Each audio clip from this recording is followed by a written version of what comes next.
Eu vou pedir para... Acho que todo mundo aqui deve te conhecer, ou quase todo mundo, mas para você falar um pouquinho do seu trabalho, coisa rápida, 5 minutos. E a ideia é que cada um fale um pouquinho do seu trabalho, mas eu já vou fazer as perguntas aqui, porque para a gente já começar a provocação e depois a Lígia troca um pouquinho mais, né? A gente vai trocar aqui, ela vem substituí-la. Bom, a gente sabe, né, no seu histórico na gestão pública, muito conectada ao urbanismo, à habitação, ao saneamento. Acho que uma pergunta que eu acho que é bem interessante do ponto de vista da construção dessas políticas, né? Ou seja, no desenho do plano municipal de habitação,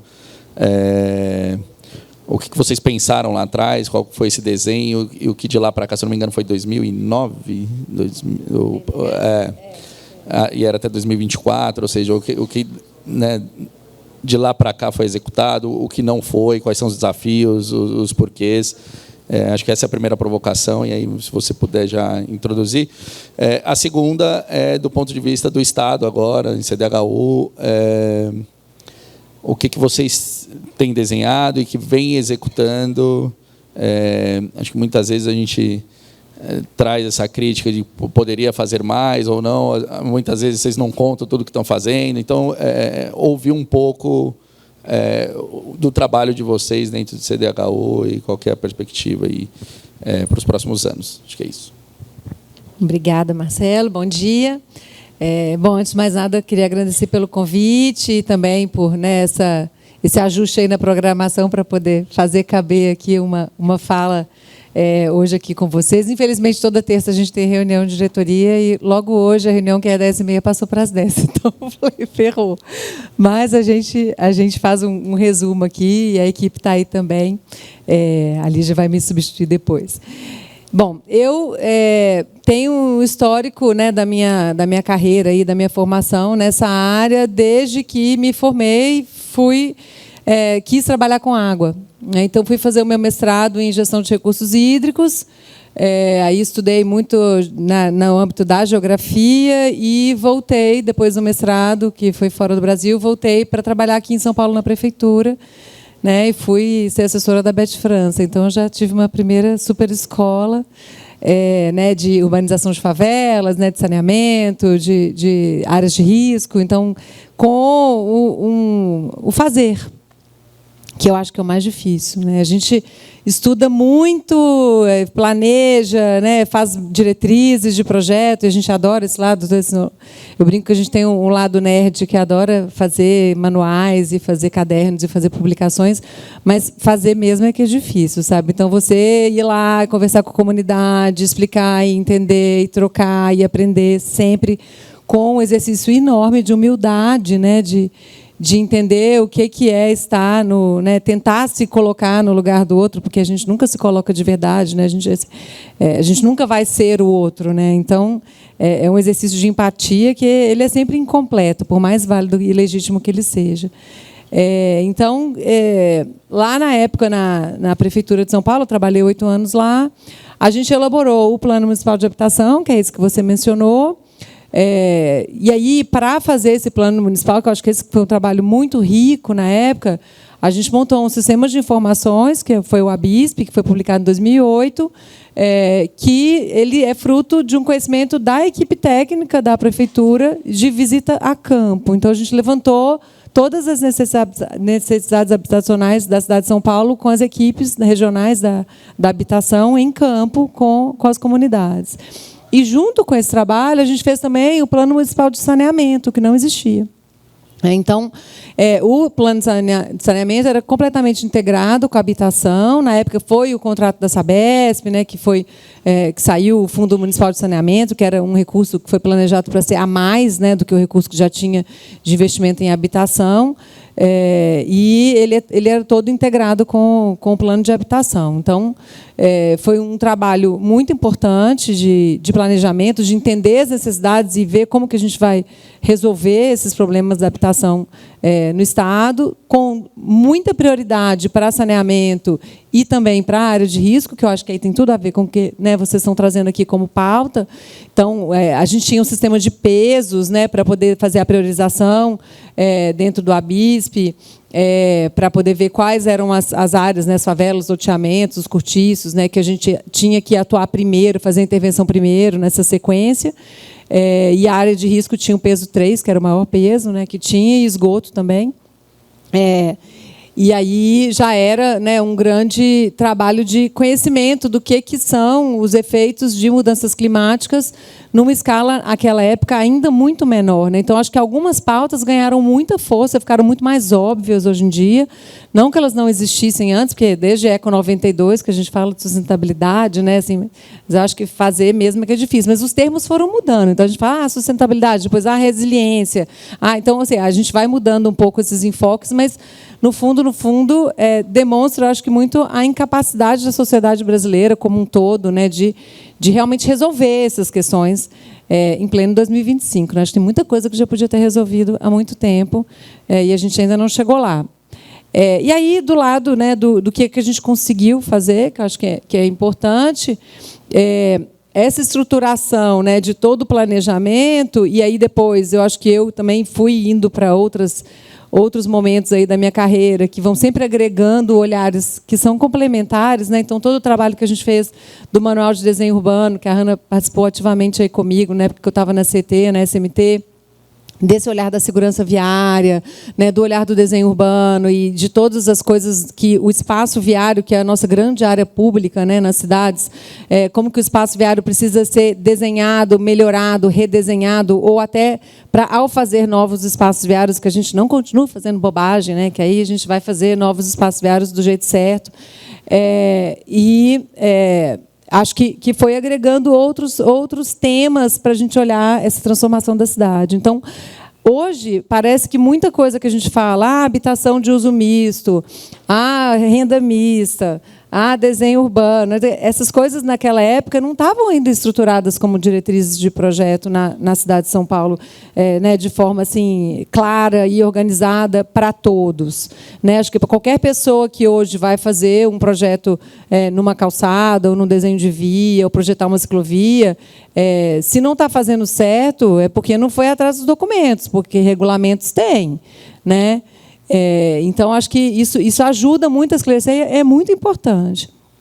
E aí, agora, para falar um pouquinho, né, da atuação no governo do Estado, então, desde 2023, né, que a gente está lá nessa gestão, eu estou como diretora de projetos e programas lá na CDHU, um super desafio, que com menos de 15 dias de emprego, a gente teve a tragédia de São Sebastião. Né? Então, já foi aquela coisa assim de um pouco de síndrome de impostora. Será que eu vou dar conta? Né? Será que era para mim esse cargo? Né? É muita responsabilidade. Né? Você ter um acidente daqueles com 65 mortes, e aí você olhar, né, a comunidade da Vila Saí, conversar com as famílias, né, e as outras comunidades todas que também foram afetadas, não só em São Sebastião, né, mas que não foi só a Vila Saí, e a gente entender como que a gente atua em municípios que são muito diferentes de São Paulo. Né? Então, São Sebastião, por exemplo, é um município super linear, né? Então ele está ali construído com pequenos núcleos esparsos urbanos ao longo de uma rodovia, né? Com a topografia difícil entre a Serra do Mar e o mar. Né? E aí, qualquer deslocamento de população que você faça no contexto daqueles, você está deslocando, às vezes, 30 quilômetros, 10 quilômetros de distância, numa regularidade de oferta de transporte público muito difícil, né? Muito diferente de uma cidade grande como São Paulo. Então, você muda completamente a vida da população. Né? Ao mesmo tempo, não dá para deixar no risco, né? Não dá para deixar correndo esse risco de um novo deslizamento que pode acontecer e provavelmente vai acontecer algum dia, a gente não sabe dizer quando, né? Mas como que a gente salva essas famílias desse risco e como constrói um projeto factível com eles, que a gente possa ser responsável e dormir tranquilo junto com eles, né? Então, é um processo muito difícil também. elaborar todo esse projeto, esse processo. Outras relações também de governança, que eu acho que é importante mencionar, né? Então, quando você está no governo do Estado, como poder executivo, é muito diferente de você fazer um projeto de urbanização de favela e atuar numa obra de urbanização de favelas em comparação com uma prefeitura, né? Porque você tem outra relação com a comunidade, no território e tal, é muito diferente, principalmente que não é uma área de propriedade da CDHU, que é uma área que não é propriedade nossa. Então, assim, são outros jogos, né, outras relações aí, com as comunidades que existem como agendas políticas, às vezes, né, não estou dizendo política partidária, mas políticas mesmo de sociedade. Então, novos aprendizados. E a gente está elaborando também os manuais todos de projeto, de regularização fundiária, de estudo de viabilidade de terreno da CDHU, está revisando todo esse trabalho e construindo novos manuais, que deve sair ano que vem. Também um trabalho que tem nos trazido grandes aprendizados é o programa Viver Melhor, que o Gaban, que é o coordenador que está aqui com a gente hoje, toca esse grande trabalho de assessoria técnica, né, de ATIS nas comunidades. Então, essa primeira grande fase aí que está em andamento, foram 14 mil domicílios analisados, né, em várias comunidades, mais de 60 comunidades, e a gente vai completar 10 mil domicílios reformados agora.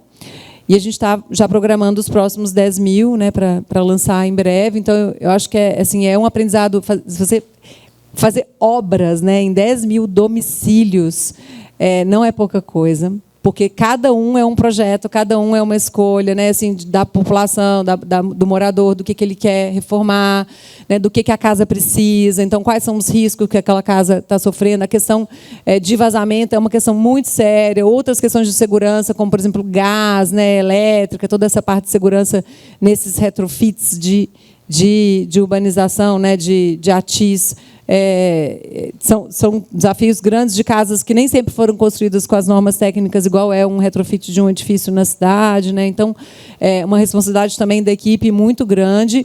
E a gente também começou a fazer um pouco de infraestrutura junto com esse ATIS. Não é o programa de urbanização de favela, que é clássico, né, que a gente também, às vezes, faz ATIS junto com a urbanização de favela, mas é um ATIS que precisa, às vezes, de pequenos complementos de infraestrutura, e não tem por que a gente deixar de fazer aquela reforma naquela casa só porque falta uma conexão de esgoto, por exemplo, que é algo que, para nós, não é difícil fazer. Então, a gente atuar, né, assim, né, nessa separação dos programas do ponto de vista de sistematização, de metodologia, mas entendendo isso também como um trabalho nosso, né, no governo do Estado. E a revisão do plano do Estado de habitação agora, que isso para nós também tem sido uma grande descoberta, porque a gente, ao ter virado a Secretaria, né, que é de Habitação do Estado, ela em 2023 se transformou em Secretaria de Desenvolvimento Urbano e Habitação.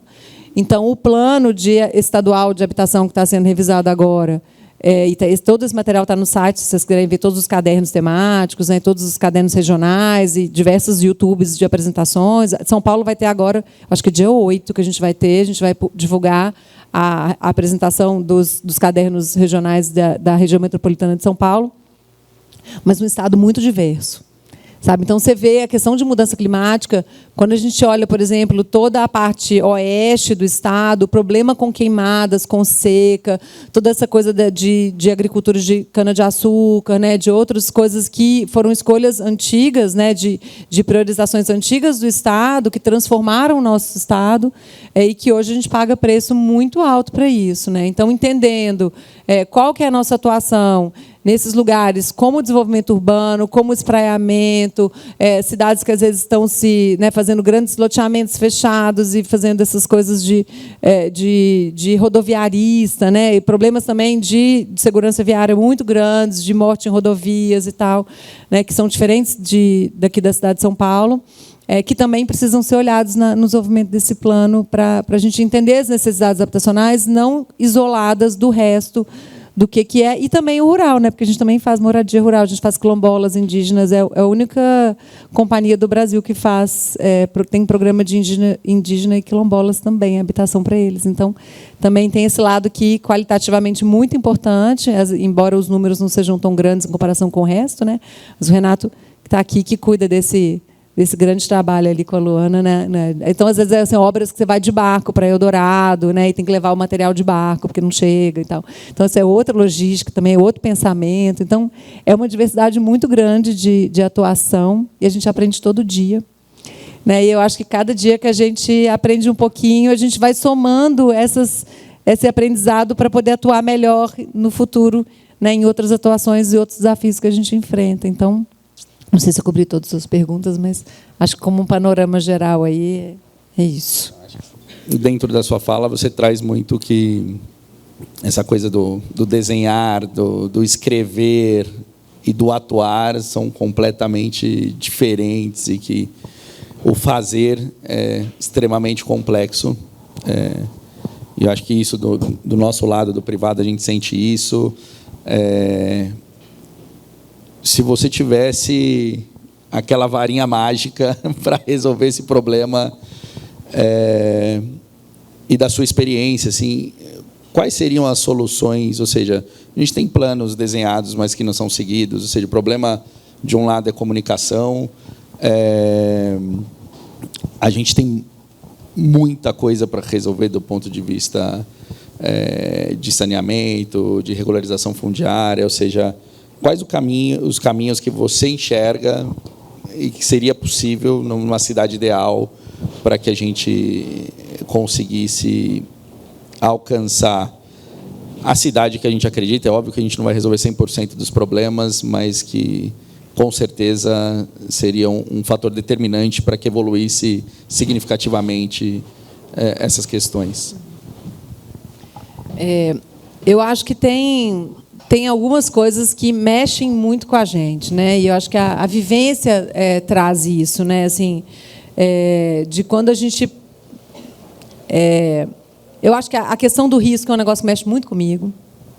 Né? Então, já de visitar casas, né? E chorar junto, assim, literalmente, sabe? De ver casa que está lá rachada, aquela trinca diagonal aberta, que você enfia a mão dentro, e você conversa com a população, você fala com a dona da casa e fala assim, não dá para ficar aqui. Né? Isso aqui pode cair. Ah, não, já estou aqui há 20 anos, não caiu até hoje, não vai cair. Não, mas pode cair a qualquer momento. Né? E você está vendo uma mulher com 2 filhos sozinhas lá, sozinha com 2 filhos. Né? Às vezes até mais. Né? Assim, as famílias têm diminuído, mas então, acho que assim, criança, idoso, pessoa com deficiência, pessoas que nem sempre conseguem fazer escolhas por conta própria, né, que estão nessa situação por falta de escolha, né, e não por escolha. Eu acho que essas são as que mais mexem comigo. Então, eu acho que essas, se a gente não colocar elas como prioridade, né, porque quando você atende essas mais difíceis, você atende todo mundo, sabe? Outra coisa que mexe muito comigo é a descontinuidade. Então, assim, quando eu saí da prefeitura, e aí a gente via vários projetos que estavam andando, que foram paralisados, mudou o foco, etc., eu ficava assim, todo dia que eu tinha uma notícia, aí meu marido falava assim, desapega, você não está lá mais, você não tem mais controle, você não pode ficar assim. Né? Então, também são processos assim, de muita terapia, para a gente poder avançar. Falando, o que eu posso fazer agora que eu não consigo mais, então o que eu faço, né? de outras atuações minhas. Então, acho que essa responsabilização do poder público, né? E aí estou falando da nossa área de atuação aqui, mas eu acho que é da sociedade como um todo, esse compromisso da gente conhecer as políticas públicas, e não é fácil. Né? Porque você conhecer todos os planos que existem, haja tempo para ler tudo aquilo. Né? E eles mudam e tal, e às vezes é difícil de entender um plano. Eu acho que a gente não tem hoje no Brasil, e talvez o papel não seja do governo fazer isso, mas talvez de outros órgãos. Eu defenderia que, por exemplo, o CAL pudesse fazer coisas assim. A gente não tem um monitoramento de execução de planos. Sabe, se o CAL tivesse uma plataforma, por exemplo, né, para abrigar... eu acho que seria mais transparente do governo, entendeu? Assim, ser uma coisa de fora e que pudesse abrigar várias prefeituras, por exemplo. Para as prefeituras colocarem ali os seus planos e a gente ter alguns indicadores que fossem unificados para monitorar a execução, porque a gente não consegue saber, né, de forma clara se os planos estão sendo executados ou não, né? A não ser que você esteja lá dentro fazendo, aí você tem os números na mão, você sabe. Mas um cidadão comum ou até um especialista não consegue monitorar a execução dos planos com facilidade. É muito difícil, né? Mesmo os acadêmicos que são super especialistas. Então, eu acho que para a sociedade poder cobrar, primeiro, ela tem que conhecer qual que é a proposta de forma resumida, de forma simplificada, e, segundo, cobrar a execução. E, se houver descontinuidade, poder brigar, falar, não, isso aqui não pode parar. Né? Isso aqui estava andando, essa área de risco é prioridade, é um pacto de um plano, etc., e a gente tem que cobrar essa continuidade. Então, acho que essa coisa de descontinuidade também é um negócio que dificulta, porque aí, cada vez que você para, né, obra parada é a pior coisa que tem, né? É como se você não tivesse nem começado, jogou o dinheiro fora. Então, acho que a gente que não está atuando diretamente no governo, etc., né, se a gente puder conhecer, poder cobrar, já é um grande avanço como sociedade, sabe? E aí, pesquisas, né, que vocês falaram aqui no começo, acho que pesquisas acadêmicas que ajudem sempre a gente a melhorar as nossas práticas, né, trocar, e aí sempre ouvindo todo mundo, sabe? Inclusive ouvindo o poder público, porque muitas vezes a gente também vê pesquisas acadêmicas que vêm bibliografias, né, de outras referências bibliográficas que são de outros acadêmicos, mas que ninguém nunca fez. Né? E quem fez tem uma vivência muito diferente de quem nunca fez. Né? Então, eu acho que, pelo menos, ouvir quem está fazendo e refletir em cima disso, né, para poder avançar, também acho fundamental. Né? Então, acho que isso também a gente tenta fazer lá no USP Cidades. Né? Eu e a Beth França, lá no curso do USP Cidades, que a gente tem de Planejamento e Gestão de Cidades, já está na 10ª turma e tal, a gente sempre tenta avançar nessas trocas, né, com outras pessoas que fazem, né, que não necessariamente são as mesmas coisas que a gente já fez um dia. Então, a gente convida pessoas como você, né, para poder trocar ideias lá com a gente, né, e outros especialistas que a gente sempre procura convidar. Então, acho que conversar, assim, entender o que o outro faz e qual que é a dificuldade que o outro tem de não conseguir fazer aquilo que você esperava que ele estivesse fazendo, né, também, enfim, não é fácil, mas eu sou super positiva, assim. Eu acho que tem muita coisa que a gente pode fazer e que não pode ficar parado. É o que eu acho. Obrigado. Lígia, você vem para cá. Bom, acho que agora eu vou seguir a dinâmica. Vou começar aqui, Fernando. Carmen, bem-vinda. Falar 5 minutinhos. Obrigado, Maria. Falar 5 minutinhos, né? Quem é você, o que você faz. Aí depois eu passo o Renato, Carmen, começa as perguntas e aí volto contigo, Lígia, aí você se apresenta. Uma apresentação inicial. Eu acho que é interessante a gente começar com a coisa, né? A Maria Tereza trouxe a coisa da reurbanização, contar um pouquinho da sua história, acho que é muito interessante. E tem uma história, né, nesse começo de trajetória que eu acho que tem a ver com o final da fala dela, que de repente o CAL, né, ou outra entidade para fiscalizar, para dar continuidade às políticas, seria muito importante. Recentemente eu estive em Medellín e eles falam que isso é questão de pertencimento, né? E acho que você tem um caso muito interessante do pertencimento, que foi a melhoria de um banheiro e o quanto que isso melhorou de dentro para fora, né? A relação com o ambiente urbano. Então, se você puder contar um pouquinho da sua história e introduzir com isso, que eu acho que é muito interessante. Legal. Bom, gente, bom dia. Tem um ponto interessante que a Maria Tereza estava falando aqui, eu não sei se todos sabem, mas a Vivenda nasceu de dentro da CDHU. Né? A gente prestava serviço para a CDHU no programa lá do Pantanal, de urbanização lá do Pantanal, e dali veio essa percepção da necessidade das melhorias habitacionais para além da produção habitacional, da urbanização, estrito senso, de favela. Né? E, enfim, então essa é uma curiosidade que trata um pouco dessa relação também que você está trazendo, né, Marcelo? O quanto é que os atores todos colaboram para fazer a política ou a ação no território se complementarem, serem mais abrangentes. Né? Mas, nasceu daí. Quer dizer, historicamente, isso já foi falado aqui no começo, na apresentação que o pessoal fez, nossa política habitacional sempre pautou produção habitacional, né? Todas essas outras frentes, se a gente pegar vocês 4 que estavam aqui, né? Quer dizer, o retrofit, as emergenciais, o aluguel social e mesmo a melhoria, sempre estiveram fora, né? Ou à margem da política habitacional. Isso eu sinto que é um movimento que, de alguma forma, a gente está tentando reverter, né? Enquanto sociedade. O programa de melhorias, enquanto um programa federal foi lançado aí no começo do mês, né? Enquanto uma tentativa de fazer isso virar uma coisa um pouco maior, mais estruturada. Mas o fato é que a gente começou lá atrás dessa provocação, desse sentimento de território lá na urbanização do Pantanal, junto com a CDHU, vendo que tinha essa demanda por melhoria habitacional, que era algo não atendido e que ninguém fazia, né?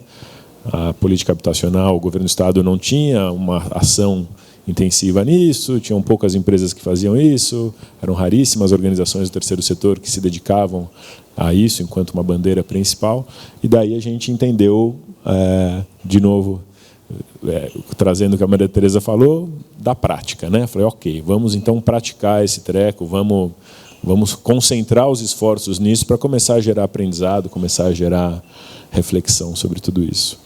E a Vivenda fez isso durante 8 anos, sendo executores de melhorias habitacionais, né? A gente fez até agora aí umas 8.000 também melhorias. Aí depois que a gente aprendeu muito sobre isso, fomos aprender a como fazer, fomos aprender a como vender, porque em algum momento a gente fazia doado também, mas depois precisava, né? Só com doado a gente não ia resolver o problema inteiro, então a gente foi aprender a vender, foi aprender a financiar, montamos uma estrutura de financiamento aí inovadora para financiar essas famílias. E depois de um tempo a gente começou a pensar como que a gente estimulava com que mais atores pudessem jogar esse jogo e assim a gente começar a criar um ecossistema maior, né? Então a Vivenda deixou de executar as obras, virou uma entidade do meio, virou uma plataforma, a gente começou a desenvolver tecnologia para tornar esse mercado, esse setor seguro, para todo mundo jogar o jogo. Então, sejam os executores, sejam os bancos, sejam os governos, seja a loja de material de construção e etc., que todo mundo tinha um pouco de medo, né, desse campo. E, em poucas palavras, a gente começou a desenvolver tecnologia, começou a desenvolver sistema para facilitar esse processo todo. E, com isso, a gente começou a se aproximar de governos, né, de órgãos municipais, estaduais e federais. E, dado que a ideia é falar uma fala curtinha de início, vou fazer ela bem curtinha mesmo, a gente começou, por um aporte que o BID, o Banco Interamericano, fez na Vivenda, a gente começou a ampliar essa relação com o poder público. Então, fizemos um programa piloto com a Coab de São Paulo, que é o Pode Entrar Melhorias, né, que foca a melhoria habitacional. E aí, para a gente, foi um primeiro aprendizado a lidar com o poder público diretamente, né, e sentir essas dores que a Maria Tereza estava falando aqui, de uma coisa que vai com uma expectativa e que a performance é diferente e tudo mais. E passamos esses último ano e meio bem próximos aí do Ministério das Cidades e da Caixa, ajudando a estruturar esse programa aí, o Reforma Casa Brasil, né? Com uma grande expectativa de que isso ia endereçar essa agenda do clima, que para a gente não é esse clima, mas o clima que é o clima do dia a dia, de quem mora mal, que é um clima péssimo, né? Que é um clima de uma casa completamente inadequada. Eu acho que antes desse clima a gente não pode esquecer o clima real de quem mora mal, né? Independente das ondas de calor, quem mora em moradias inadequadas passa calor há bastante tempo. Claro que agora a gente vai aumentar a temperatura, vai começar a inviabilizar, mas esse é um clima já inadequado há muito tempo, né? E aí agora vivendo esse drama de que, claro, a grande expectativa de que tudo isso ia congregar num grande acordo nacional com o Supremo, com tudo, para a gente endereçar a história da melhoria, virou uma linha de crédito, né, com uma série de lacunas que precisa de desenvolvimento ainda. Quer dizer, não tem previsão de assessoria técnica, não tem previsão de controle de finalidade mais robusto, não tem uma série de coisas, né?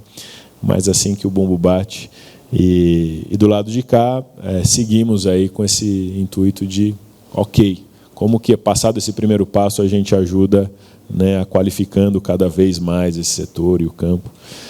Enfim, de Vivenda é isso. Eu acho que só fazendo uma ponte aqui com o painel, né, todos nós que trabalhamos de alguma forma com as populações mais vulneráveis, a gente sabe o quanto é que essa agenda da dignidade é anterior à agenda do clima, né? Eu vejo que a agenda do clima ela se sobrepõe, ela agrega, ela traz mais urgência, porque afinal de contas, eventualmente coisas que não se via tanto, a gente começou a ver, né?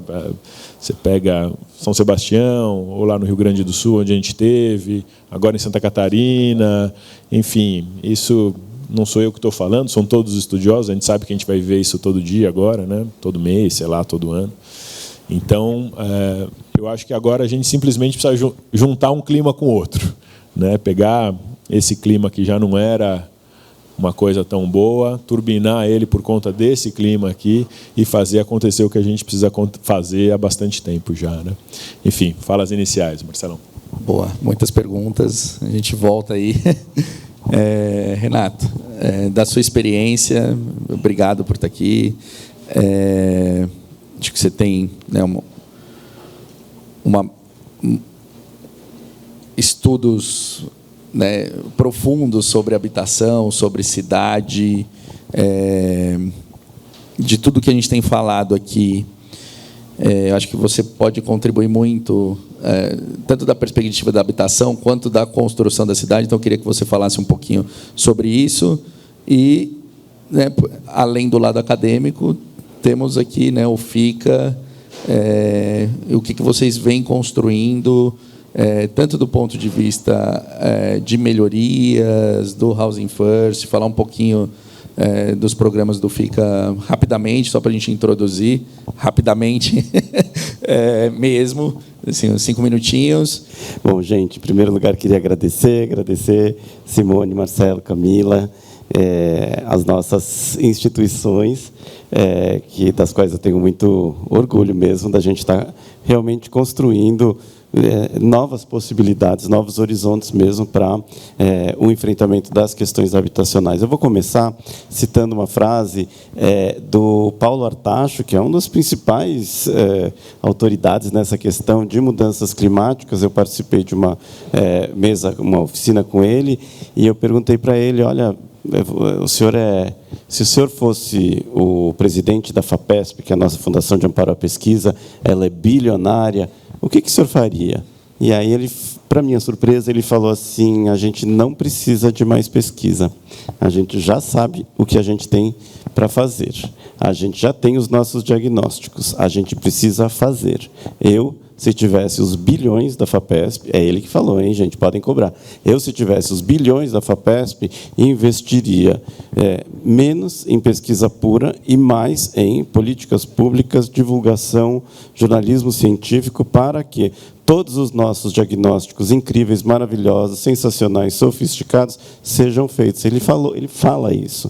Eu já vi ele dar esses depoimentos em outros momentos. A gente já sabe o que tem que ser feito. O que a gente precisa é fazer. Então, fazendo coro com Maria Tereza, eu queria recuperar, uns 10 anos atrás, junto com um conjunto de pessoas, várias delas aqui, a gente resolveu que a gente precisava propor alguma coisa diferente de ficar apontando o dedo para o governo, dizendo que o governo tem que fazer isso, isso, isso e aquilo, e ficando com raiva e ficando frustrado quando o governo não entrega aquilo que a gente gostaria que o governo integrasse. Isso não é uma fala antigoverno, exatamente o contrário, mas a gente acreditou no FICA e continuamos acreditando que nós temos a capacidade, como sociedade civil, de oferecer soluções, oferecer possibilidades, oferecer a sociedade civil consegue fazer uma coisa que ninguém mais consegue fazer sem fins lucrativos, que é correr riscos. O mercado não pode, porque está trabalhando normalmente com dinheiro de outra pessoa, se corre risco, quebra, é processado, responde com seus próprios bens, e o governo também não pode correr riscos, porque vocês aqui que estão dentro do Estado sabem que, se alguma coisa dá errada, o funcionário público também responde com os seus próprios bens, inclusive, né? Não é nem o Estado que tem que devolver o dinheiro. Mas as organizações sem fins lucrativos, elas podem correr esse tipo de risco, de inventar coisas novas e de propor. Então, ser um balão de ensaio mesmo para políticas públicas. Ser um balão de ensaio para políticas públicas, do meu ponto de vista, não é subir no caminhão e exigir uma política pública. Isso pode ser feito, evidentemente, isso deve ser feito, mas isso não é suficiente. A jornada que a gente tem do FICA tem sido de uma construção gigantesca de conhecimento sobre todos os aspectos que a gente vai trabalhar aqui hoje, Housing First, retrofit, questões relacionadas a contratos, tudo na vida real, inclusive questões construtivas em relação a, por exemplo, a propriedade, né? A gente tem um nó absurdo de propriedade que a gente está tentando enfrentar. Lá no FICA, compramos 25% de um imóvel em um leilão, e quase tudo que tem aqui na área central que está encalacrado é isso, imóveis de terceira geração, um proprietário está preso, o outro está aqui, outro está em Miami, o imóvel está semi-ocupado, semi-alugado. Essa é a nossa realidade da propriedade. Inclusive, a gente chama aquilo de cortiço, talvez metade cortiço, metade ocupação. Então várias as inovações que a gente está descobrindo. E estamos entrando nessa questão porque a gente consegue assumir esse tipo de risco. E lidando com a proprietária de outros 75%, lidando com os moradores, que não adianta a gente dizer que a gente é legal, porque só tiraram tudo da vida deles, a vida deles inteira. Muitas pessoas já se apresentaram como legais e só acabaram sacaneando eles, então eles não têm nenhum motivo para acreditar na gente. Então, não é porque a gente é legal que as coisas vão acontecer, nós precisamos oferecer possibilidades e soluções. E estamos entrando realmente por dentro. Por exemplo, vou dar um exemplo relacionado aqui às mudanças climáticas. A gente tentou, na obra lá da Rua Anhaia, que os nossos pintores fizessem uma tinta de cal, uma tinta de terra, para pintar, para não usar tinta de petróleo, que é uma coisa bastante... ela é ruim, né? Você paga e fica carregando latas de tinta, que são 80%, 90% água, que você pode pegar aqui da torneira, é um monte de petróleo, você está enriquecendo a indústria, está danificando o clima. Vamos lá trabalhar com tinta de cal. Os nossos trabalhadores não queriam fazer. E a gente entendeu que eles não queriam fazer. Por quê? Porque a tinta de petróleo, ela não deposita no fundo do balde, então você em um dia consegue pintar X metros quadrados. A tinta de terra você tem que ficar mexendo e é muito menos. Aí, na obra seguinte, que não foi uma obra do FICA, foi uma obra privada, eu já sabia disso, e eu contratei uma tinta de cal, só que na hora de contratar eu falei, eu só pude fazer isso porque a gente experimentou, e está lá exatamente para falar sobre a vantagem do fazer sobre o falar. E agora, para mim, estou vacinado, sabe, gente? Que é aquela pessoa que fala, e eu sei muito bem. Essa pessoa, um pouco como a Maria Tereza falou, essa pessoa, na hora que ela for fazer, ela vai entender que ela vai precisar revisar muitas das coisas que ela está falando, porque o mundo é um pouco diferente na realidade. Bem, aí eu cheguei no contrato, falei assim, olha, vai demorar 5 dias em vez de um dia. Estes 5 dias eu te pago como diárias de trabalho. E aí ele ficou contente, a tinta de terra não custou quase nada, é a água que saiu da torneira, a terra que a gente encontrou não sei aonde, e, além de tudo, em vez de enriquecer a loja de material de construção ou a Souvenir, desculpa se tem alguém da Souvenir aqui, aliás, são parceiros nossos também. Mas, assim, em vez de enriquecer a loja de material de construção, enriquecer a Souvenir, eu estou enriquecendo o meu prestador de serviço. E todo mundo ficou feliz, e a parede ficou feliz, ela respira, não sei o que lá. Então, eu só consigo formular isso. Eu nunca fui uma pessoa de obra e continuo não sendo uma pessoa de obra, mas eu só consigo formular esse e mais. Eu posso são 50 desafios que eu consigo formular, porque eu entrei no lugar de quem faz, de quem não pode não entregar, não pode não fazer, não pode não aprender, não pode não repensar esse sistema de construção desde o começo. Muitas vezes a gente não consegue fazer aquilo que a gente quer, mas internalizar o problema nos leva a lugares muito longes. Hoje em dia é muito engraçado, né? Você começou falando estudos, pesquisas. Eu me considero uma pessoa da universidade, cada vez mais, na verdade, da universidade, mas cada vez mais eu percebo que a ação da universidade, se ela se coloca no lugar de quem sabe tudo, ela não vai muito longe. Eu vejo alguns projetos de pesquisa hoje em dia, que aqueles projetos de 5 anos, que são os projetos dos sonhos de todo mundo, 1 ano e meio de diagnóstico, e eu, hoje em dia, nem tenho projeto de pesquisa se eu não tenho diagnóstico, se eu não tenho com quem eu vou fazer, eu vou encaminhar, até porque os diagnósticos eles existem, eles estão lá colocados. E agora, para fechar, já deve ter dado os meus 5 minutos, falar sobre, de novo, tenho crescentes estranhamentos lá na universidade, vou dizer, mais uma mesa redonda com uma pessoa lá da universidade dizendo, se achando inteligente, precisamos fazer um mapa das fragilidades climáticas, das emergências climáticas, e estava lá com uma pessoa da Defesa Civil lá, e eu falei assim, por que você não pergunta para Maria aqui das Dores? Ela chama Maria das Dores mesmo, uma pessoa maravilhosa, sensacional, da Guarda Civil Metropolitana, que é da Defesa Civil. Talvez eles tenham. E ela falou, gente, a gente não pode não ter esse mapa, porque quando chove, eu sei aonde, pode ter diversos graus de formalização, diversos graus de representação, mas ela sabe, quando chove muito, aonde que vai deslizar, aonde que vai encher, aonde que a Defesa Civil tem que estar. Então, eu vejo esse posicionamento da universidade, que muitas vezes ele é autoritário e ele não consegue enxergar inteligência em outros lugares que não a si mesmo, uma falta de uma falta de reconhecimento da inteligência mesmo que tem na sociedade. O Estado, hoje em dia, tem os seus diagnósticos para absolutamente tudo, como a Maria Tereza estava falando. Vamos partir daí, vamos perguntar o que é que está faltando, como pode melhorar, aperfeiçoar e assim por diante. Eu sou otimista. Por que eu sou otimista? Porque esta visão, eu vejo, ela está prevalecendo. Não que está prevalecendo, ela tem mais facilidades.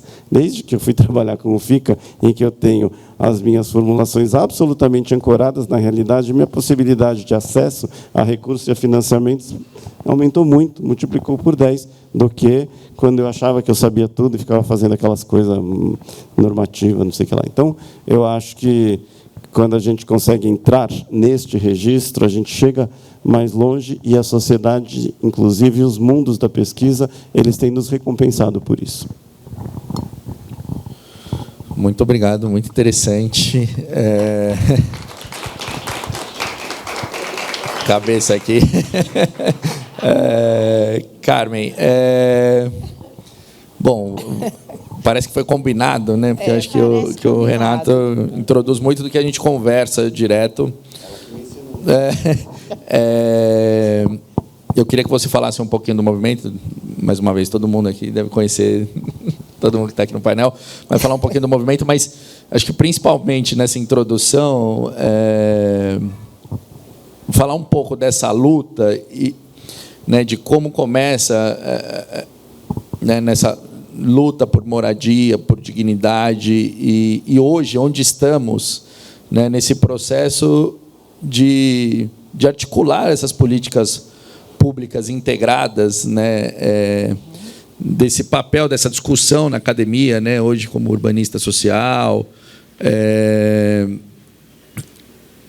e qual que é a solução que você, né, já partindo um pouco já para, né, a solução que você enxerga a partir dessa sua experiência de vida, né, somando esses saberes, né? Ou seja, hoje mais próxima da academia, mais próxima do governo e dos movimentos, qual que é a sua visão geral, já puxando um pouco do gancho dessa fala do Renato. Quero aqui agradecer mais uma vez por estar aqui. Eu sou Carmen Silva, sou liderança de movimento social sou do MSTC, Movimento Sem Teto do Centro. Eu estou nessa luta, né, aqui desde a década de 90, desde o início de 90. Na contramão do clima, nós somos pela necessidade. Nós resolvemos ocupar a região central, que naquela década, naquele momento, era uma região hiperabandonada, e a gente ainda era remanescente da política pública de mutirões da prefeita Erondina, que eram em áreas muito longe, né? E nós tivemos a percepção, dentro do movimento Moradia, numa discussão com vários movimentos, com vários atores. Estou vendo a Juliana ali, né, Ju? Centro Gaspar Garcia foi muito responsável por isso. Na época, eu introduzi a pesquisa. Luiz Corrara, ele fazia pesquisa de cortiço. Então, a gente começou a fazer nossos grupos de base, partindo daí, dentro dos cortiços. Qual era o nosso problema? A gente não discutia o clima, mas discutia o saneamento. Né? Todas essas áreas, da qual os próprios mutirões, naquela época, naquela conjuntura, era uma boa política de habitação, né? Mas também era uma política que colocava um adensamento muito intenso em áreas que não eram totalmente urbanizadas, né? Faltava saneamento básico, faltava... o transporte público era muito mal. Vocês terem uma ideia, hoje, com a Radial, né, ainda tem problema. Imagina naquela época sem a Radial Leste, né, sem os corredores de ônibus. Né? Corredor de ônibus vem aqui já na era Marta. Né? Então, nós resolvemos ocupar a região central, os prédios abandonados, e, dentro da nossa insurgência, a gente mesmo fez os retrofits. Começamos com a limpeza, porque um prédio vazio, ocioso e abandonado é um problema seríssimo, né? Traz um problema seríssimo. Agora a gente discute clima, né? Mas naquela época já era ilhas de calores, mas também de propagação de doenças. Eram locais de escombros, de grandes pragas, baratas, cupins. Então, não sei se era prática para poder abandonar mesmo o prédio, né? Se a gente for ver lá atrás, alguns filmes retratam isso. Então, a gente resolve ocupar e viver naquele espaço dignamente.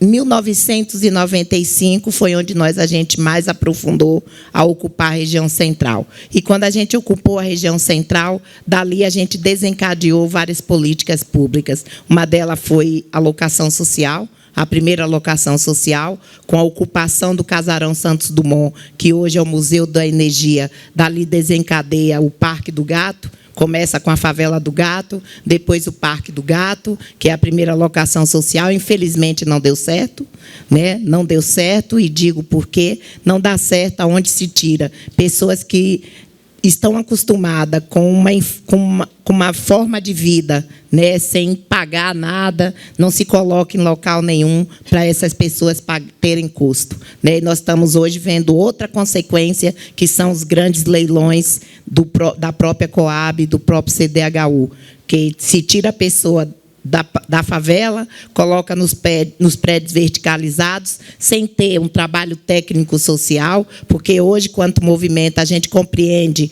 essa questão do técnico social e a engenharia não podem trabalhar separados. É isso que o MSTC faz.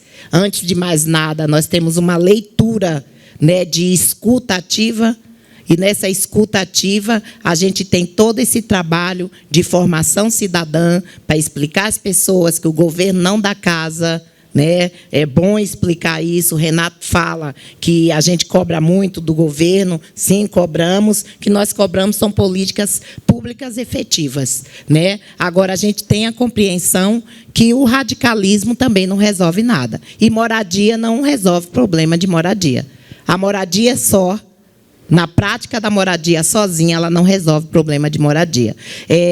Eu vi aqui duas falas importantes, né, aqui, do Fernando, da Maria, que saiu, do próprio Renato, da descontinuidade. Infelizmente, para além da descontinuidade, tem a criminalização. Porque tudo isso que vocês hoje, quanto setores privados, praticam e enxergam, nós, quanto movimento terceiro setor, já fazíamos. E tudo que a gente faz é criminalizado. né? Então, tem esse problema também. Se a gente quer ter esse equilíbrio entre a sociedade civil, o privado e as próprias gestões públicas, tem que ter essa harmonia de comunicação, né? O que nós fizemos de lá para cá, eu posso dizer que eu já ocupei 30 prédios ou mais nesse centro de São Paulo. E posso afirmar aqui que todos os retrofits que ali estão, posso afirmar o antigo Hotel São Paulo, Brigadeiro Tobias, Maria Paula, Asdrúbal do Nascimento, Riachuelo, tá? Pirineus, o próprio Museu da Energia, que hoje se transforma em museu, foi porque nós ocupamos aquele casarão, moramos ali por 5 anos, com 120 famílias, senão esse museu não estaria hoje a cargo, ninguém nunca deu importância no patrimônio, tem uma questão também de patrimônio, de origem, né? Tem essa questão dos movimentos sociais organizados, não os movimentos que ocupam com uma deliberação de pegar dinheiro de pessoas, de aproveitar da necessidade da pessoa, mas os movimentos organizados têm um padrão de conservar também um patrimônio histórico, né? Porque as fachadas, muitas vezes, desses prédios são os movimentos que conservam, que vêm com uma história, deduzindo qual história. Porque todos os prédios que nós ocupamos, a gente devolve retrofitado.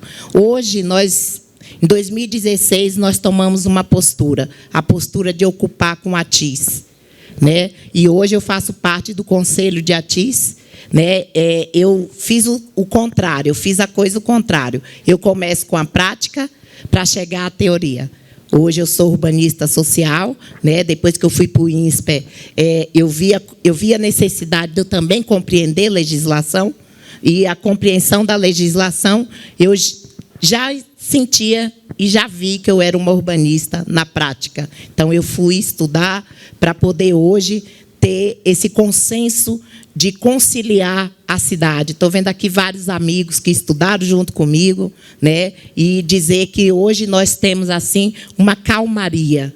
A calmaria de estudar a cidade, de planejar a cidade. E de também ver a responsabilidade quanto liderança de movimento social com a cidade, né? Tem pessoas aqui que me conhecem, tem quem não me conhece, e eu queria dizer para vocês que um movimento social organizado, ele é fundamental para qualquer estrutura de gestão pública, porque sem os movimentos não há o conhecimento prático, tá? Então, eu não quero me estender em 5 minutos, se foi menos ou se foi mais, deixo aqui para a curiosidade de todos.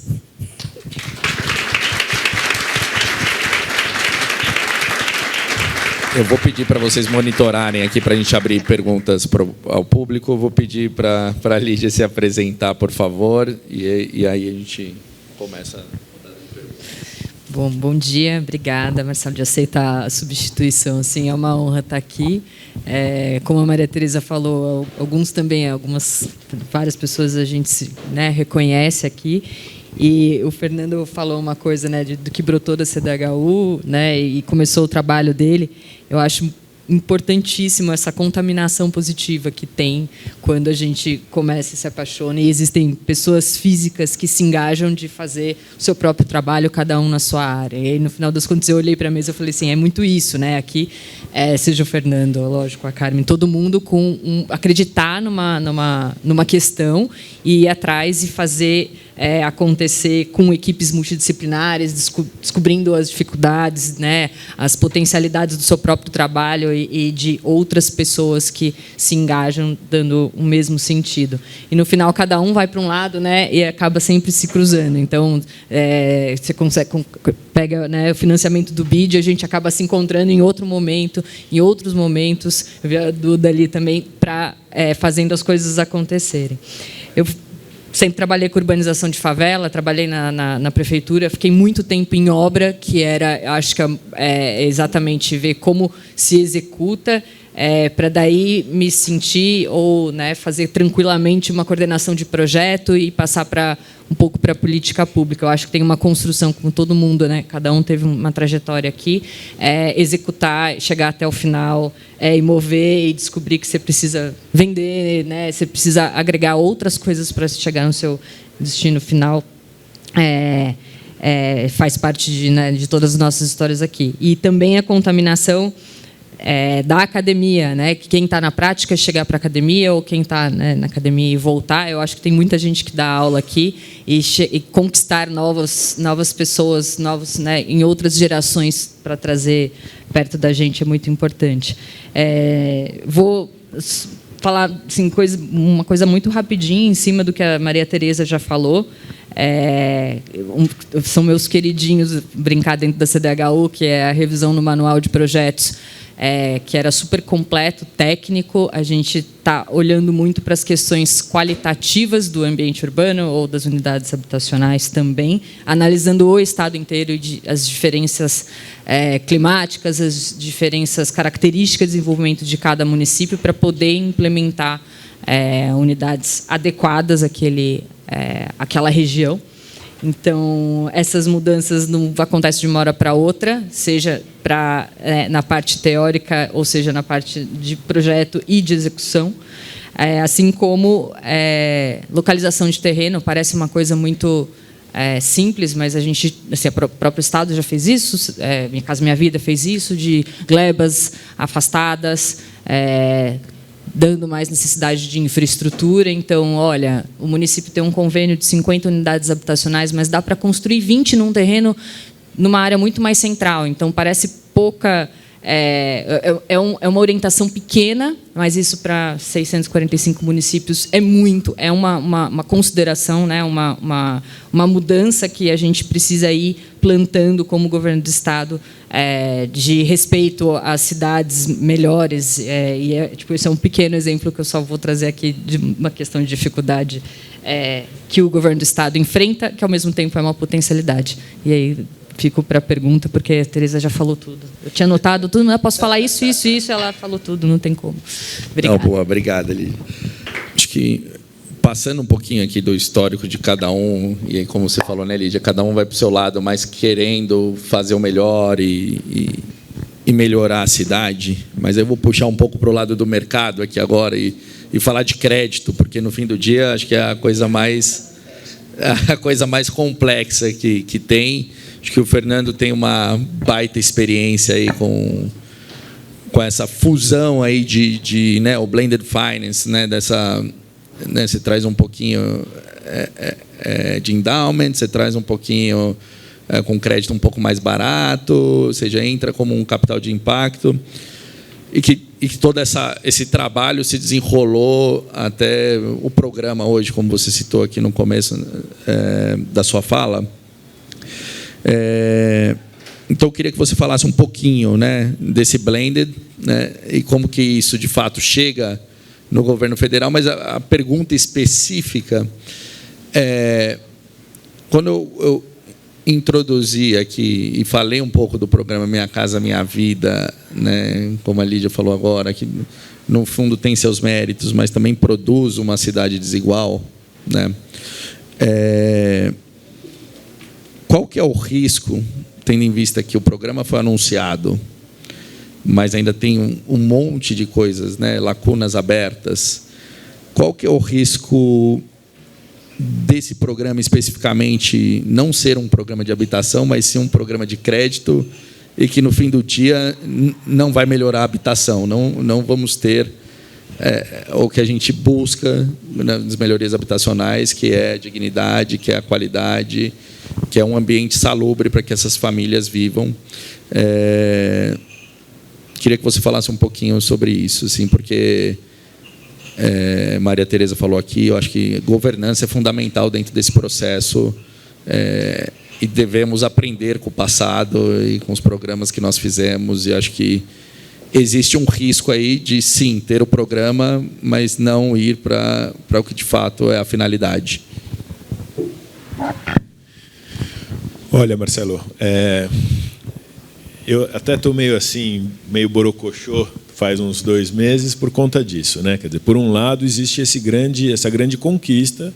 Você fala, são 40 bilhões de reais para um segmento que está aí há tanto tempo batalhando, né, para acontecer, se estruturar. Então, essa é uma ótima notícia. A gente nunca teve isso, né, uma linha de crédito desse tamanho, né?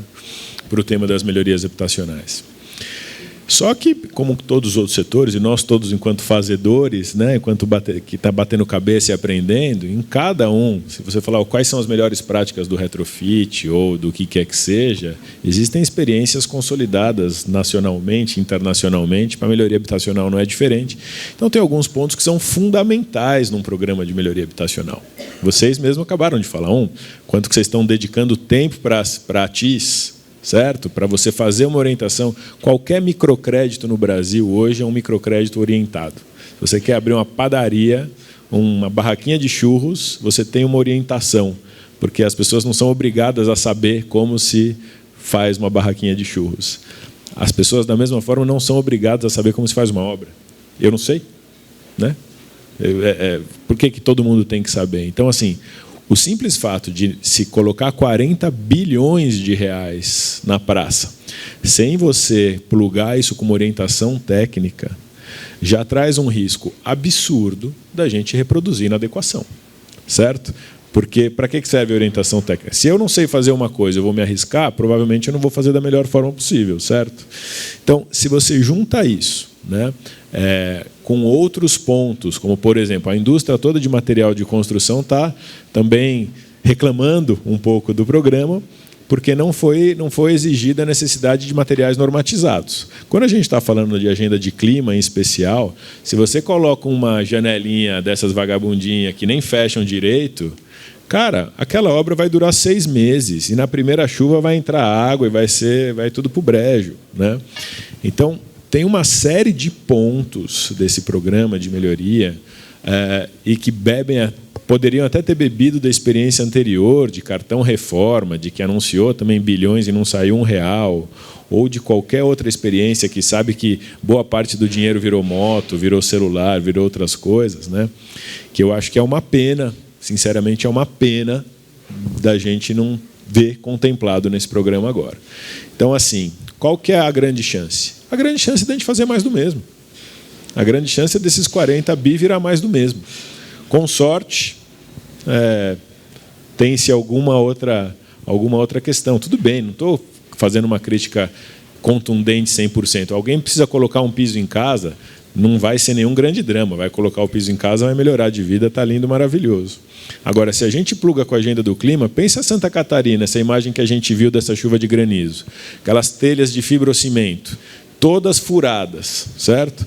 Quando você vê uma série de experiências que estão falando de melhoria habitacional e pensando em conforto térmico, poxa, quanta gente já não explora essa opção da telha sanduíche, né? Que é uma coisa que traz uma outra sensação térmica. Fiquei pensando, aquilo não se tivesse aquela telha naquela casa em Santa Catarina, não teria aquela foto, né? Porque aquele granizo não ia furar aquilo lá. Então, assim, são uma série de questões que, quando a gente fala, seja do clima, seja de uma política que vai realmente endereçar o fim dela, que é a melhoria habitacional, e eu não estou nem falando de controle de finalidade de uso do dinheiro, mas da finalidade do programa, que é melhorar a condição, acabar com a inadequação, né? Fica uma certa dúvida se com essas lacunas todas isso vai endereçar ou não, né? Eu tenho minha opinião, né? Acho que perde-se muito. Mas cabe a nós também batalhar pela melhoria, né? Melhoria do programa de melhoria. Boa, obrigado, Fernando. Eu concordo, eu acho que não tem como dar certo sem governança. E acho que mais do que isso, corre-se o risco de olhar para uma política quase que de consumo do que para uma política, de fato, de melhoria habitacional. Que eu acho que hoje no Brasil a gente trabalha muito isso, né? É o consumo das classes com rendas menores. A gente fala muito mais em consumo, em acesso ao consumo, do que o acesso à dignidade de fato, em um programa tão importante quanto a melhoria habitacional, melhorias habitacionais, precisa, e acho que a gente, como sociedade, a gente precisa pressionar para que tenha governança. Existe esse conceito do custo da pobreza, né? De que o pobre paga mais caro por tudo. Esse programa tem uma chance de reforçar em algumas dimensões o custo da pobreza, sabe? Porque você faz a pessoa gastar dinheiro por uma coisa que não vai funcionar. E isso eu acho que é a coisa mais perversa. Não só de você reforçar uma prática que a gente já sabe que não é necessariamente a melhor, mas você ainda trabalhar para fazer com que aquela pessoa gaste um dinheiro que é tão sofrido para ganhar, não da melhor forma possível. Então a gente vê tantos programas aí, reforma tributária, imposto de renda, uma série de coisas bacanas para diminuir o custo da pobreza. Eventualmente o programa de melhoria podia olhar com mais atenção para isso também. Bom, Renata e Carmen, eu vou na mesma linha. Interessante você falar um pouco da história da tinta e depois o nome da empresa da tinta, mas o quanto que vocês, na prática, têm construído, seja com o mercado imobiliário, seja com outras empresas, com a indústria, possibilidades e novas frentes de financiamento à produção de habitação, seja para o FICA. E aí, Carmen, acho que é a mesma pergunta para você. Qual que é a relação, né, do movimento com o mercado e com a indústria para que a gente consiga destravar, de fato, a habitação de interesse social? Acho que você falou muito bem da coisa do mercado tomar crédito, né? Hoje, por exemplo, a gente está fazendo Tebas no Lago da Misericórdia. Os juros é quase de cartão de crédito, isso porque é investimento de impacto. Então, assim, a gente está falando de 20% ao ano, em média, um financiamento. Então, é uma coisa absolutamente agressiva.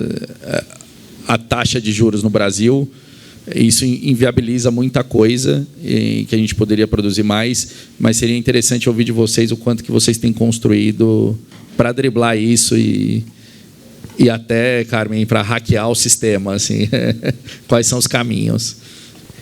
Bom, sobre esta questão, é muito importante a gente também saber o nosso próprio tamanho, né? Quando nasce, a gente não era nada, não tinha absolutamente nada. A gente foi fazendo um crowdfunding e que me parece um milagre que hoje em dia a gente tenha 50 e tantas unidades habitacionais que a gente faz a gestão, que hoje, enquanto estamos falando, 100 pessoas estão dormindo bem, sem se preocupar com despejo, goteira, rato, e por conta do nosso trabalho. Se a gente for pensar, enquanto isso também inspira outras instituições, como, por exemplo, o AJA, que foi incubado por nós, já dá para botar mais aí umas 15 ou 20 pessoas.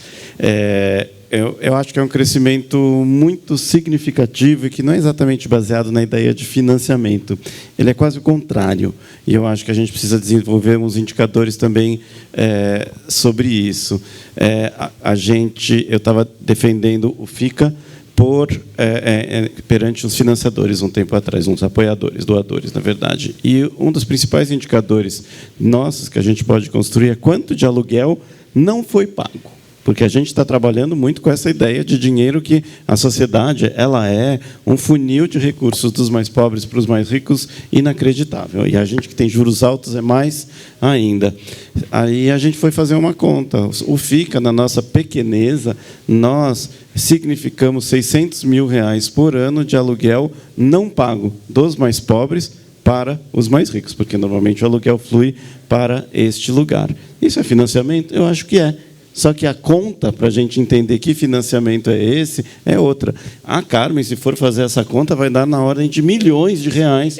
E eu acho que é importante a gente incorporar, são os resultados, são as nossas entregas. Isso é muito importante, para que, no momento em que se discutem subsídios públicos, o Estado chegue à conclusão óbvia, que faz muito mais sentido subsidiar quem está tirando a mercadoria desse circuito de especulação, como FICA, como o movimento, do que tentar fazer com que o leão do crédito seja vegetariano. Ele não vai ser vegetariano nunca. Todos nós aqui, o pouco dinheiro que a gente tem, que a gente põe lá no nosso banco, a gente também quer que renda. Isto é o dinheiro que está faltando para a pessoa, para o crédito, é o subsídio que está faltando para o crédito. Não é por aí, do meu ponto de vista. Não é por aí. O caminho é ir construindo, inclusive, indicadores, práticas, possibilidades de diálogo e de interlocução no mais alto nível que nós somos capazes de fazer, para mostrar que estes outros modelos, digamos assim, de desfinanciarização, eles são mais eficazes, inclusive para gastar o dinheiro público. Nós, quanto movimento, a gente financiar a moradia ainda é através dos programas habitacionais dos 3 níveis de governo. Minha Casa Minha Vida, pode entrar. A gente tinha uma ação mais ativa com o CDHU, mas o CDHU tem anos que sumiu da gente, né? A gente tinha aí vários programas, né? Mas o CDHU sumiu da gente. Que bom que eu estou encontrando o CDHU, porque eu vou bater lá, tá? Inclusive, vou bater pedindo aporte, inclusive para um retrofit que nós vamos fazer em Santos, né? Então, já estou indo lá. Tá. Agora, todas as opções dos programas habitacionais, mesmo com dinheiro público, eu fiz questão de ter o privado comigo. Então, todos os meus projetos são com cogestão. Tá? Então, é o movimento, o MSTC, com uma construtora junto. Tá? Porque nós não poderíamos nos desassociar. Mas o nosso trabalho técnico-social. Né? Então, tudo isso. Agora, há 12 anos atrás, nós, a rigor do que lançou a PPP na cidade de São Paulo, nós lançamos a PPPOP. Nós somos chamados, recebemos um aviso de reintegração de posse de um prédio. Eu sentei com alguns técnicos, com os nossos pedreiros, busquei a tabela do Secov, né, dos profissionais, e fiz a conta. E levei para o juiz. Está aqui, senhor juiz. Nós gastamos R$2 milhões, colocando a mão de obra, né, nossa, porque todo retrofit é feito com a nossa mão de obra. Aí a gente aprendeu que a gente não podia ser só a insurgência, a gente também tinha que ter um ART. Então, contratamos nossa assessoria técnica. Então, colocamos lá tudo no papel e de material, porque não foi doado, né? Agora que a gente está tendo aí algumas doações de tinta, né? Mas a gente sempre utilizou o cal como nossa principal feitura de pintura. Sempre foi o cal. Primeiro, por 2 sentidos. Além de ser barato, também mata todo o germe, né? O cal tem isso, principalmente o bacilo de Koch, né? Que é da tuberculose. Tá? Então, todo o prédio que a gente ocupa, a primeira coisa que a gente faz é dar um banho de cal. Tá? Justamente por uma questão de saúde. Isso é muito aplicado no Nordeste. Então, eu trouxe essa tecnologia para o centro de São Paulo também. Tá? E aí, o que ocorre? Nós colocamos isso na conta e aí eu saí com alguns arquitetos da FAO, da Mackenzie, Celso Sampaio, Celso Carvalho, né, próprio Caio, né, da Piabiru, e eu disse, vamos lançar um programa chamado PPPOP. Eu vou apresentar para o governo a PPPOP. O que é a PPPOP? Nós pedíamos a concessão de uso dos prédios públicos, com a nossa mão de obra, nós fazíamos toda a reforma, já colocando a tabela, né, da construção civil, e a gente buscava o parceiro, ficava por nossa eminência, busca do parceiro privado, que é a fachada ativa. Isso em outros estados estão funcionando, mas aqui em São Paulo, quem copiou, copiou. E nós fazemos isso a nosso rigor. Então, a gente ainda não tem uma linha de crédito de alguém que está apostando. É a nossa loucura. Eu chamo os parceiros para... Olha, eu tive essa ideia, vamos fazer junto. Um desses parceiros está aí, o Falcão, né? Marcelo Falcão está aí, junto com outros. E a gente fez, hoje, um dos maiores locais de placemaking, que é a Ocupação 9 de Julho. Lá tem sala de aula, lá tem horta urbana. Nós agora descobrimos um braço do Rio Saracura. Vamos fazer uma praça com a nascente, onde as pessoas possam utilizar. Nós plantamos cerca de 40 mudas de árvores da Mata Atlântica. As árvores que lá estão, quando eu entrei em 97, já existiam. Então, essas são senhoras, né, igual a mim, né, se tornaram senhoras com o tempo, a gente está lá preservando.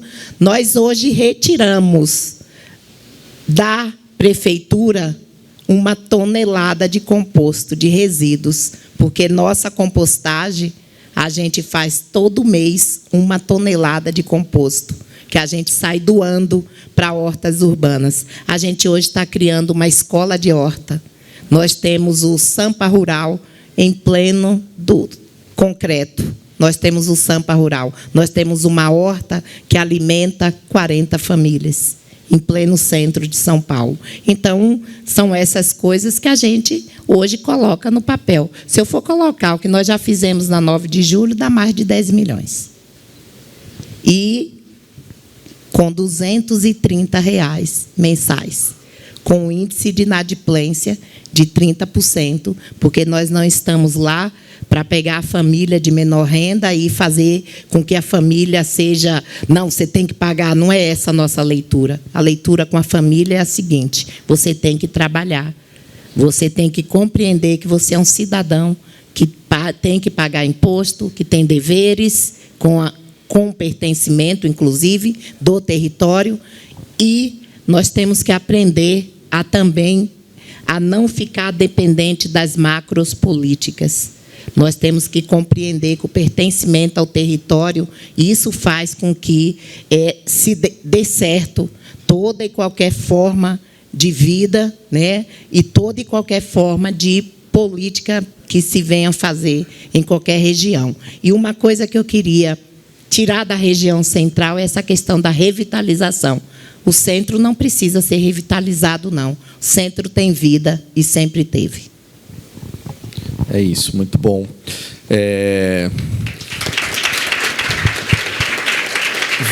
Vou abrir para perguntas agora.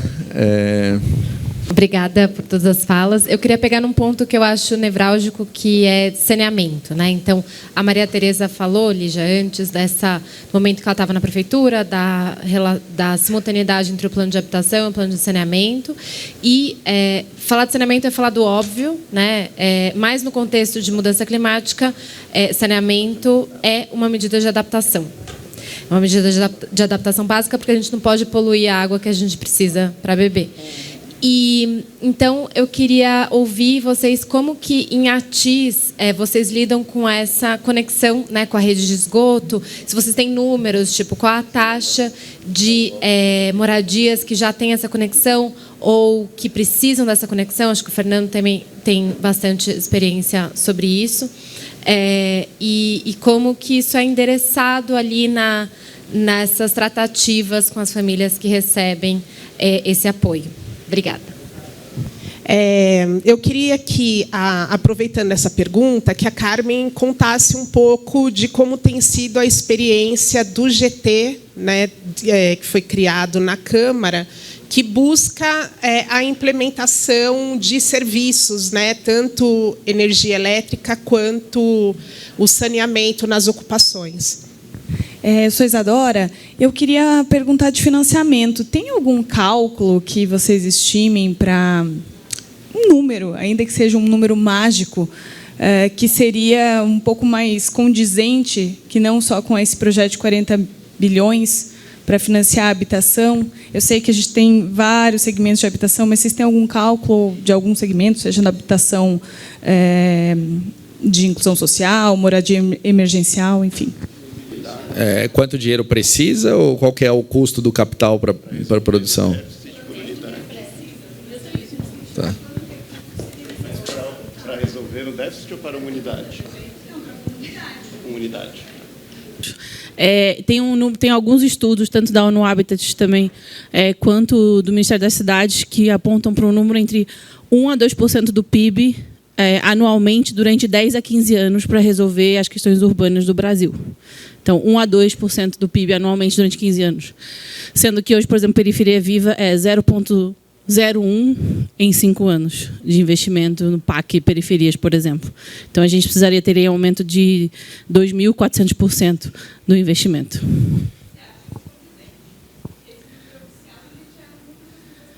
Eu acho que traz uma ordem de grandeza quanto a gente precisaria investir. Bom, vou passar para você, Lígia. Acho que é interessante a pergunta, até porque quando a gente fala em clima, né, mesmo que sem querer, a gente conecta a floresta ao ambiental, né, sendo que 85%, 86%, se eu não me engano, dos resíduos gerados estão nas cidades, e acho que isso tem muito a ver com o clima e com moradia. Obrigado pela pergunta a todas as pessoas aí. Acho que vou fazer só um pouco de trás para frente, falando do... Aqui em São Paulo, quando foi feito o Plano Municipal de Habitação, que a Maria Tereza comentou, como a gente tinha um histórico de custo, de urbanização, de implementação de saneamento, com vários tipos de intervenção de urbanização, eu não sei os números de cor, mas a gente chegava num número de quanto precisava, por isso que o plano ele era por quadriênio e já tinha qual que era a prospecção de quanto isso precisaria para se resolver o problema habitacional naquele momento. Na escala governo agora de Estado, falando de urbanização, falando de todas as questões habitacionais, e agora a gente coloca a inadequação muito maior, porque quando olha para a escala de Estado, a inadequação é muito alta, é diferente um pouco de quando você pega as regiões metropolitanas, que você inclui os aglomerados subnormais e as favelas. Isso a gente não se chegou ainda nesse número, porque está dentro de uma construção do Plano Estadual de Habitação.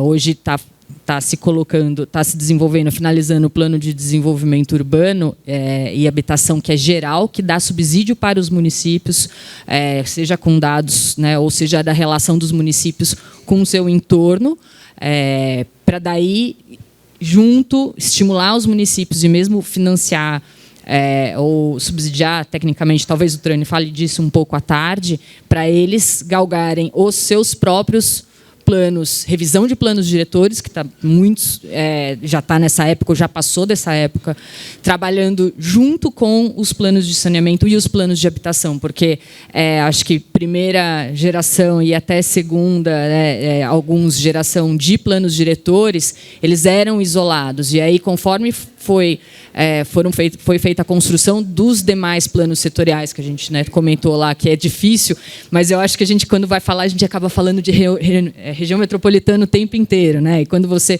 olha para a escala do Estado, a diferença dos municípios, de tantos municípios de 7 mil habitantes, por exemplo, que nem precisariam fazer plano diretor, então acabam nem entrando numa escala de planejamento próprio, mas, enfim...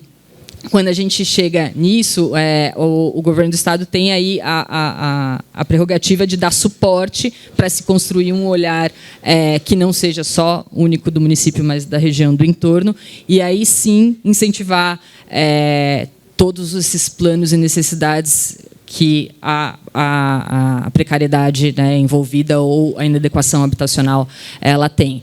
Então, assim, os números aí, eles ainda estão sendo construídos. No começo se trabalhou muito com o IBGE, claro, Agora a Fundação SEAD está entrando muito mais forte para equalizar todos o que o IBGE já colocou, mas com outras camadas que eles têm na capacidade da reunião de dados, para daí ter alguma política, alguma ação mais específica, mas não, a gente não tem a SDU, que daí é a secretaria junto com a CDHU, que é o braço que faz, que está desenvolvimento se aprofundando no plano de desenvolvimento e de habitação, ainda está chegando nesse número final de inadequação e resolver também as questões de saneamento que entram dentro do pacote.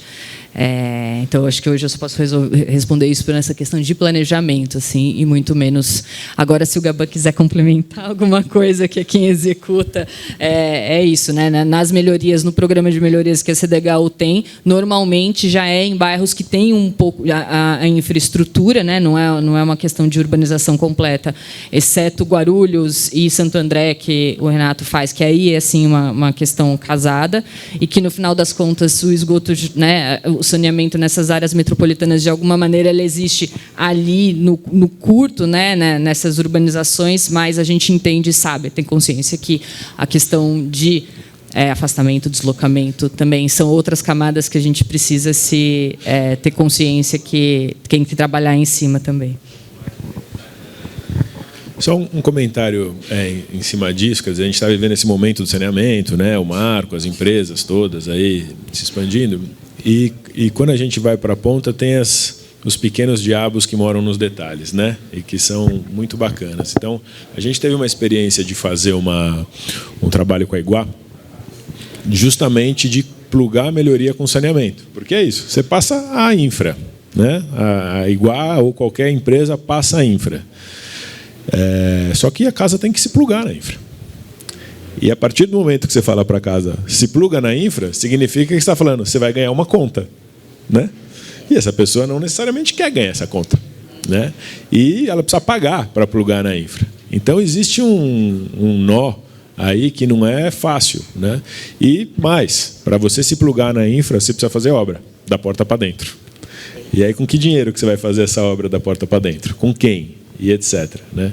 Então tem uma coisa interessante, a gente está se debruçando um pouco nisso, que é com essa expansão toda da infra de saneamento, como que essa infra de melhoria, seja usando o crédito aí do programa, seja qualquer outro, potencializa com que as casas se pluguem. Porque talvez num programa de vocês, que vocês coordenam tudo, vocês já integram. Como é que é no varejão, né, que está rolando por aí? Né? E tem uma coisa curiosa, né? Quer dizer, quando as empresas começaram a passar a infra e as casas não começaram a plugar, elas reclamaram. Falaram, poxa, se eu não plugo, eu não ganho dinheiro, eu não monetizo o investimento que eu fiz. Aí a solução dada num primeiro momento foi, tudo bem, vocês podem cobrar a conta mesmo que a casa não esteja plugada. Aí colocou uma saia justa ali, né? Então tem esse nozinho que eu acho que a melhoria pode e deve ajudar muito, né? Criando aí soluções bacanas. Mas tem um outro ponto, e que aí já até compartilho com vocês, que tem uma agenda que também está bastante esquecida nesse meio todo, que é a agenda do banheiro, né? E eu acho que a gente está chegando na hora da gente olhar especificamente para o banheiro e falar como que a gente trata esse ponto, né? Os dados oficiais falam de 1.300.000 casas sem banheiros no Brasil, né? Com qualquer pessoa do campo que você fala isso aí é para começar a brincadeira, né? Então, também não adianta a gente falar de uma agenda de saneamento ou de clima, sendo que as pessoas não têm banheiro, né? Mas isso aí é pouco perto do sistêmico? É pouco, mas é muito, né? Porque é o auge da dignidade você ter um banheiro, não ter defecação ao ar livre e etc.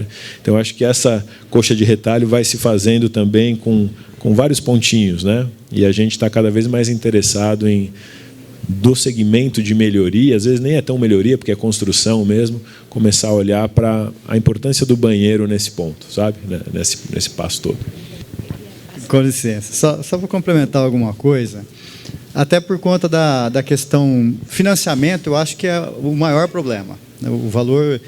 O problema da CDHU, por exemplo, a gente estamos terminando 10 mil unidades nesse período aí de 3 ou 4 anos. Para fazer essas 10 mil, a gente gastou 350 milhões de reais. Estamos trabalhando com outras 10 mil, com uma perspectiva de mais 500 milhões de reais, que é muito dinheiro.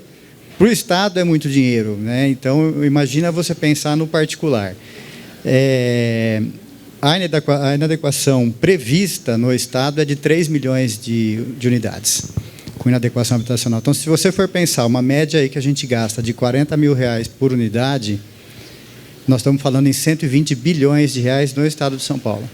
Então, o que a gente, como sociedade, precisa pensar é como nós vamos resolver essa questão de financiamento. Senão nós vamos ficar enxugando gelo.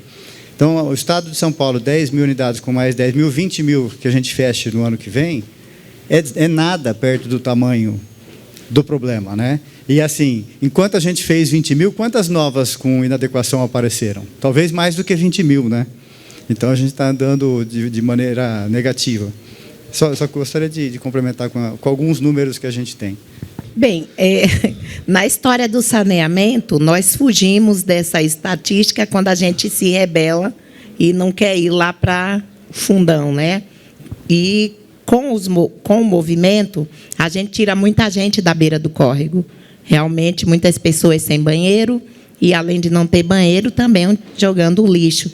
E, quando a gente vem para um prédio vazio dentro da região central, a gente já está plugando na rede, que essa reforma a gente faz completamente, né, já plugando, inclusive não utilizando a rede antiga do imóvel, que são aqueles canos de ferro. Então, toda a nossa rede é por fora, tá? Dentro e já plugado na rede de esgoto. Agora, em relação ao GT, que foi criado em 2018,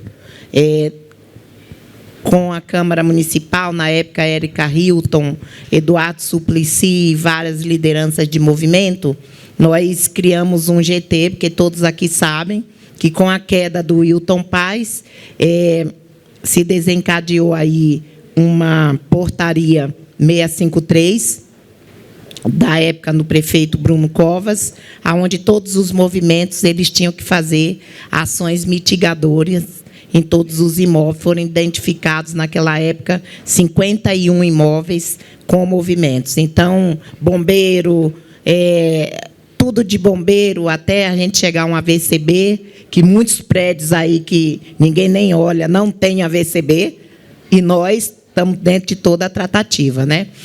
Nós temos que fazer, inclusive, a questão de fiação elétrica, nada passando por fora. Todo ano a Defesa Civil vai fazer vistoria nos prédios para ver se essas ações foram melhoradas.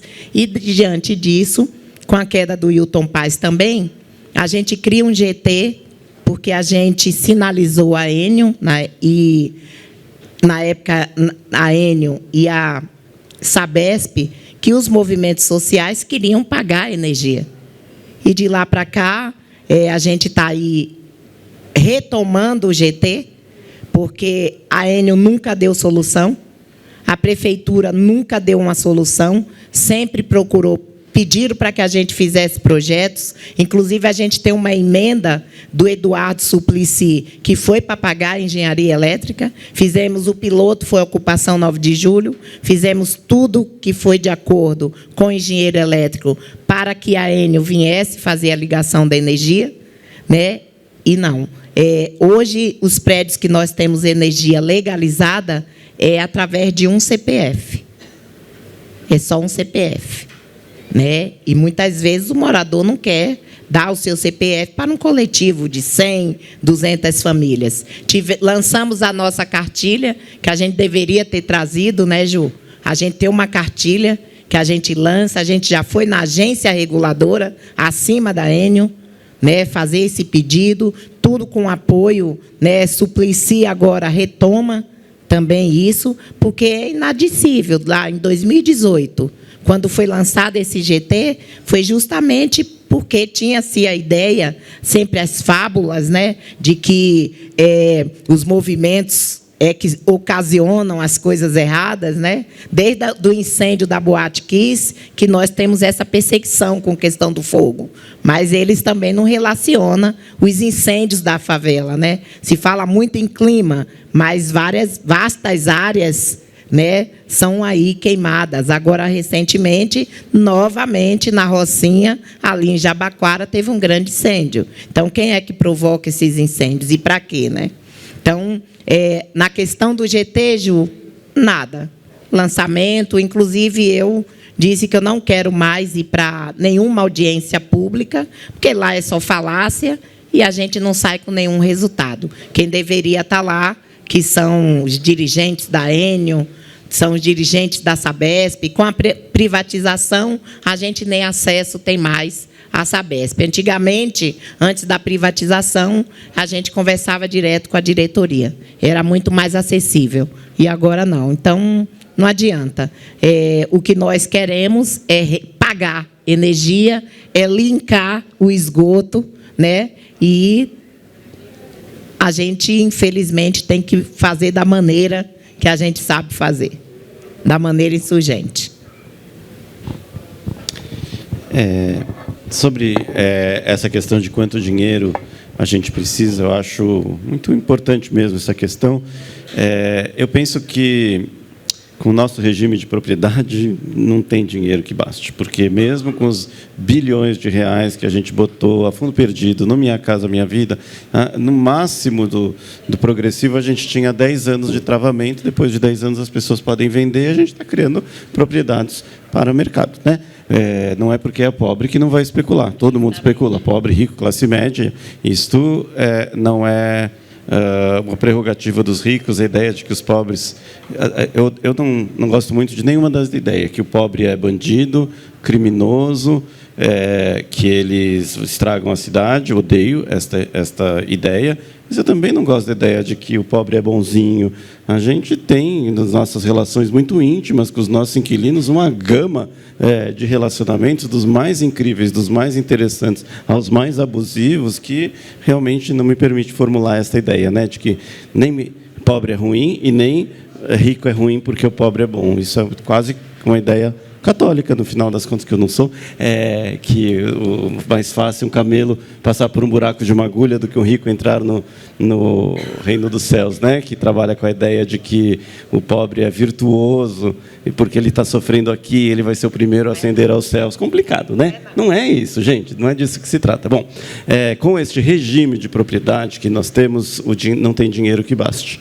Mas, pensando no que a gente está construindo, a ideia de uma propriedade fora do mercado, propriedade não especulativa, uma propriedade sem fins lucrativos, aí a gente já começa a pensar, o nosso dinheiro ele começa a valer mais. Uma aluna minha está fazendo uma pesquisa numa primeira moradia associativa que foi feita na Inglaterra, que chama Parnell House, tem mais de 150 anos, tem 170 anos e continua sendo usada como moradia de interesse social, moradia sem fins lucrativos. Nesta linha de dinheiro que não foi transferido dos mais pobres para os mais ricos, numa conta muito grosseira, uma casa com 50 moradias que está sendo utilizada há 170 anos para fins lucrativos e não para fins especulativos, ou seja, não está enriquecendo o mercado, quem mais pode pagar, ao contrário, beneficiando a sociedade pelo não pagamento de aluguel. A gente fala tanto disso de financiarização, a gente precisa olhar para a desfinanciarização,